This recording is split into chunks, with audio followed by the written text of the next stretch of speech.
हमने 2022 का मार्च का क्लास 10 साइंस गुजरात बोर्ड के लिए जो पेपर का सॉल्यूशन अपलोड किया था, आप लोगों ने उसमें बहुत ज़्यादा प्यार दिया।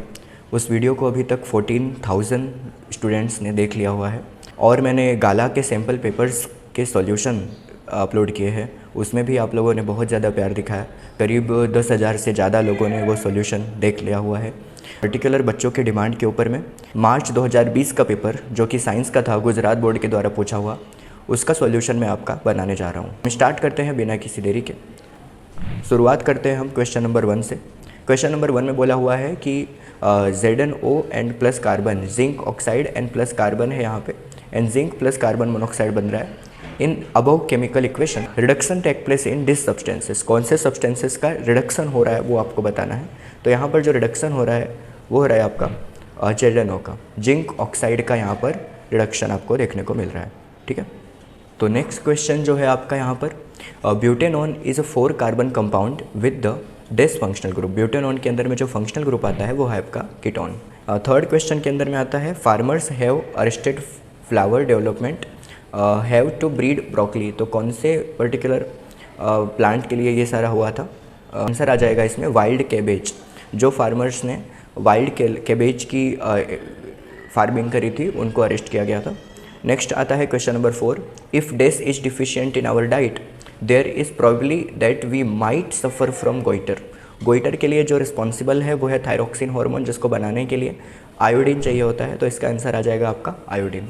Now next question, the soap molecule from the structure called micelles where the end of the molecule is toward the droplet while the ionic face is the outside. ये आपको बताना है कि ट्रू है या फॉल्स है। ये आपका जो स्टेटमेंट है वो परफेक्टली करेक्ट है। क्वेश्चन नंबर 6 में आ जाता है कि optician has prescribed corrective lens indicating -0.4 dioptre, this means the lens is prescribed is convex. एक बात बता दो आपको, जब भी माइनस पावर आता है ना तो वो कॉन्वेक्स लेंस नहीं बल्कि कॉन्केव लेंस होता है, इसलिए जो स्टेटमेंट है वो फॉल्स है। ठीक है, the reflex action is controlled by the heart.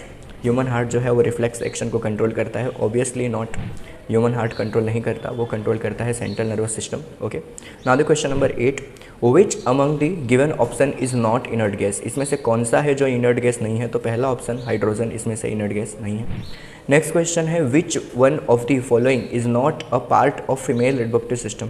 Female reproductive system का पार्ट नहीं है, वो कौन सा है? ओवरी होता है, यूटेरस भी होता है, वास्ट डिफरेंसिया नहीं है, तो यहाँ पर ये जो है ऑप्शन नंबर सी करेक्ट होगा यहाँ पे। ओके, फेलोपियन ट्यूब भी होता है फीमेल में। ओके, तो राइट ऑप्शन आ जाएगा सी।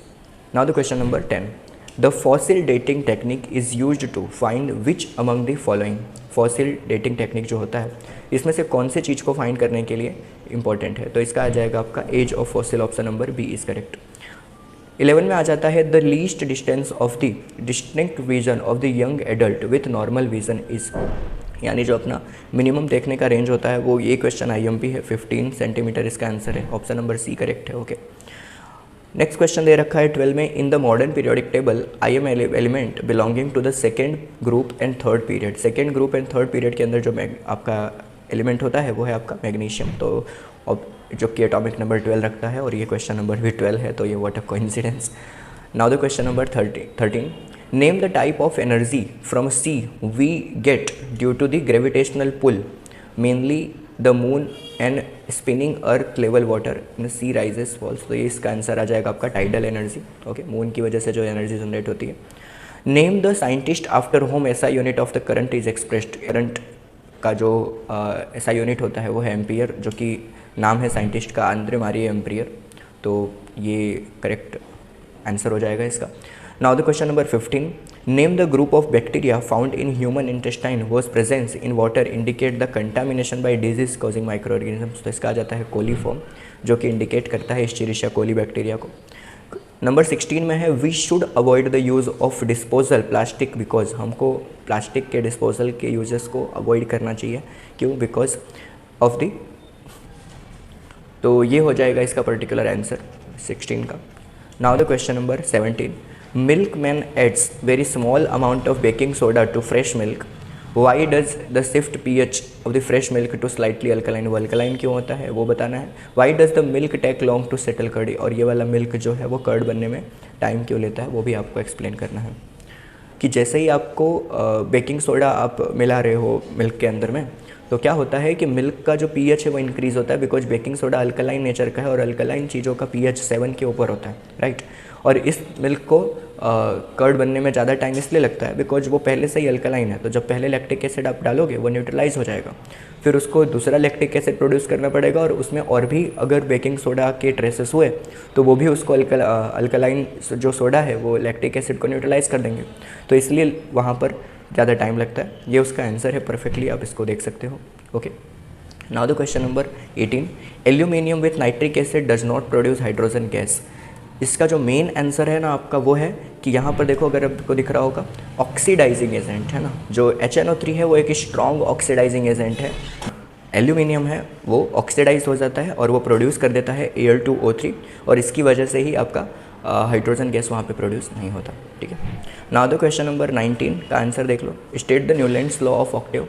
तो यहाँ पर है many element were placed in same slot of classification, for example cobalt, nickel, some element having dissimilar properties and also place together. तो ये सारे के सारे जो हैं आपके लिमिटेशन है ना, बहुत सारे जो एलिमेंट्स थे उनको सेम स्लॉट में रख तो दिया था, बट उनके फिजिकल और केमिकल प्रॉपर्टीज़ मैच नहीं हो रहे थे इसके बावजूद, ठीक है। Question number 19, study the variation in the atomic radius of the second group element are given below, answer the following question. जैसे जैसे आप नीचे आ रहे हो तो एटॉमिक रेडियस कम हो रहा है, ओके। तो ऐसे कंडीशन में in the second group which element has the highest metallic character, तो जिसका रेडियस सबसे कम होगा उसका मेटालिक कैरेक्टर सबसे मिनिमम होगा। तो यहाँ पे आंसर आ जाता है लिथियम। लिथियम बिकॉज इसका एटॉमिक रेडियस ज़्यादा है, एटॉमिक रेडियस ज़्यादा है तो इट मीन्स व्हाट कि एटम से जो है आपका ऑर्बिट थोड़ा दूर रहेगा, और जितना ज़्यादा दूर रहेगा ना इलेक्ट्रॉन को लूज़ करना उतना आसान होगा, बिकॉज इलेक्ट्रोस्टैटिक फोर्स उसका कम लगेगा ना वहाँ पर, इसकी वजह से।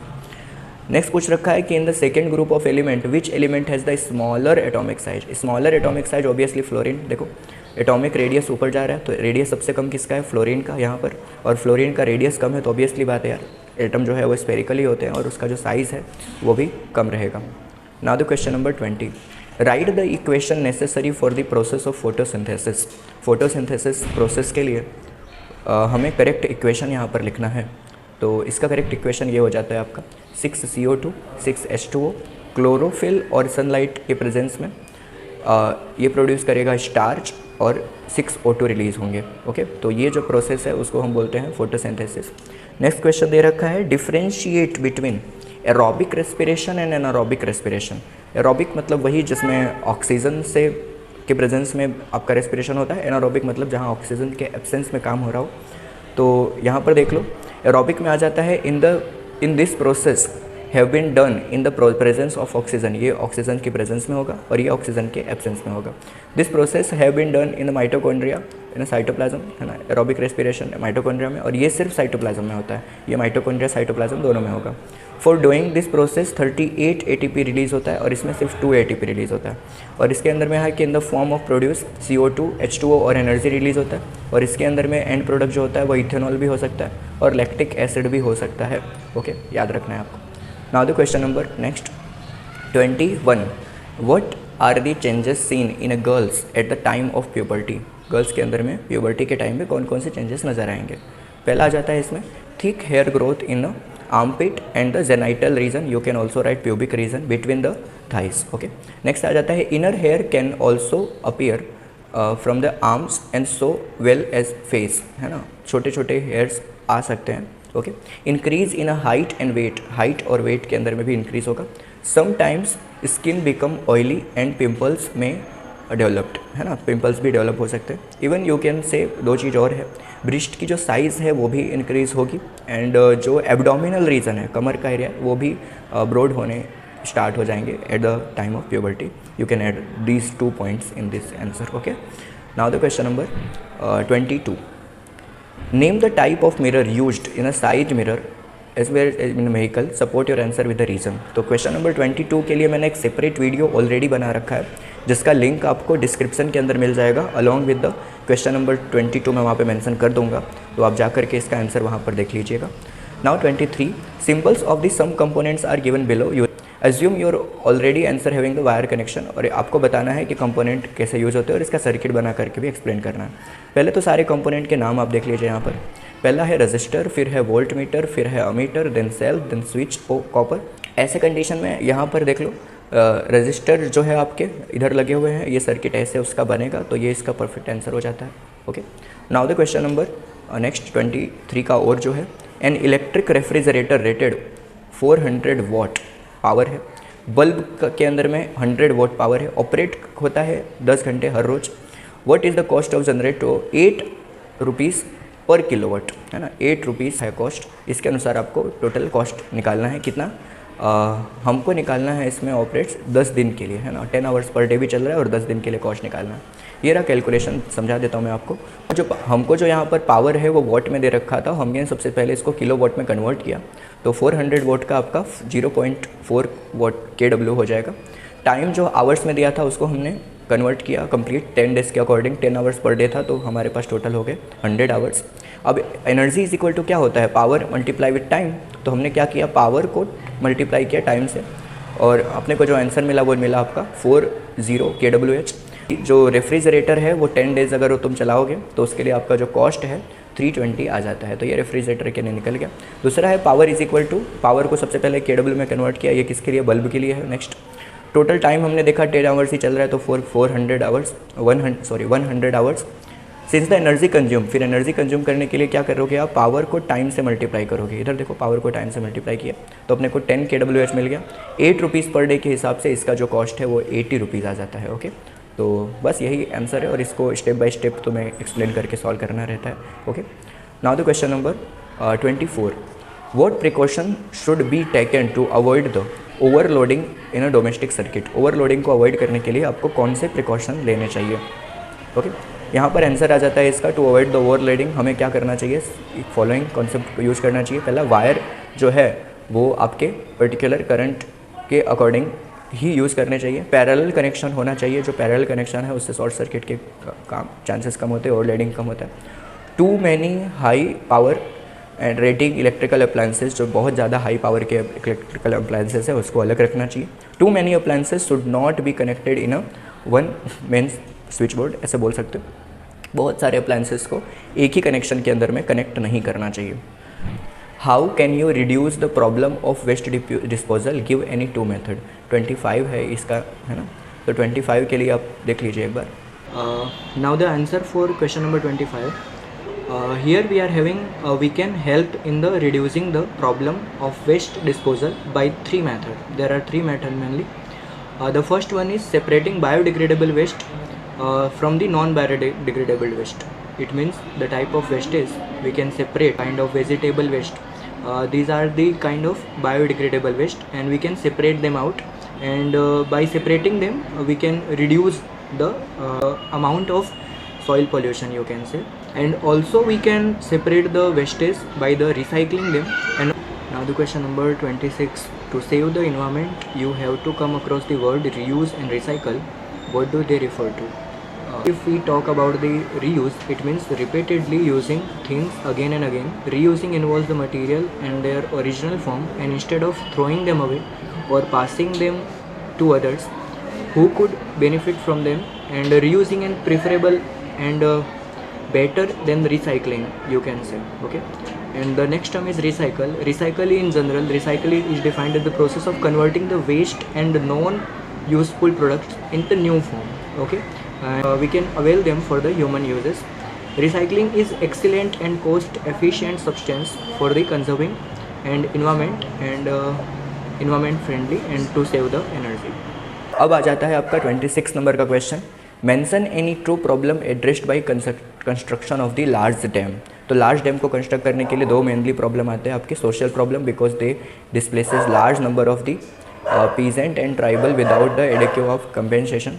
दूसरा आ जाता है economic problem because construction of dam swell up huge amount of public money, तो उसमें बहुत सारे पब्लिक मनी मतलब पैसे लग जाते हैं, इस ये प्रॉब्लम आ जाए इकोनॉमिकल प्रॉब्लम में। ठीक है, तो अब आप देख लीजिए section number C. Section number C और सेक्शन नंबर डी के लिए जो है मैंने पर्टिकुलर आपको आंसर्स की जो PDF है वो आपको इस पर्टिकुलर वीडियो के डिस्क्रिप्शन में मिल जाएगा, तो ये आप देख लीजिए अपने आप, है ना। अगर कोई क्वेश्चन में अगर डाउट रहता है तो कमेंट सेक्शन में आप मेंशन करिए, मैं उसके लिए सेपरेट वीडियो बना दूँगा। तो ये सेक्शन सी है उसका पर्टिकुलर, देख लीजिए जैसा कि आप देख रहे हैं। और यहाँ से 35 से स्टार्ट होता है आपका section number D. Section number D यहाँ तक 39 तक पूरा कंप्लीट हो जाता है। तो 39 तक के आपके ही पूरे पेपर कंप्लीट हो जाता है, ठीक है। तो बस फिलहाल के वीडियो में इतना ही है, हम मिलते हैं नेक्स्ट वीडियो में, तब तक के लिए स्टे ट्यून्ड।